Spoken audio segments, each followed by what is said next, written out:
Thank you કહેવા માટે આપણે અહીંયા આગળ ભેગા થયા કે આપણા વીરોએ જે આઝાદી માટે બલિદાન આપ્યું એને થેન્ક યુ કહેવા માટે આજનો દિવસ હું એવું માનું છું કે આજના દિવસે આપણે યાદ કરીને કહીએ છીએ આપણા બાળકોને આવનારી પેઢીને એ સમજણ પડે કે આઝાદી શું છે।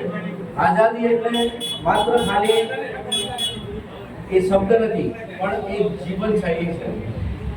જીવનની અંદર દરેક વસ્તુની આઝાદી છે। તમને બોલવાની, તમને હરવાની, ફરવાની, કપડાં પહેરવાની બધી જ આઝાદી આપણને છે, જ્યારે એ વખતે આ બધી આઝાદી નથી। આજે પરિવર્તન આવ્યું છે। વિશ્વ અહીંયા બેઠા બેઠા આપણે વિશ્વના કોઈ પણ ખૂણે વાત કરી શકીએ છીએ। આ બધા જ પરિવર્તનો આવ્યા છે, બધામાં આપણને આઝાદી મળી છે। તો આવા આ પવિત્ર દિવસે આપણે આપણા આ વીરોને યાદ કરીએ અને હું પહેલા એના માટે એ જે વીરોએ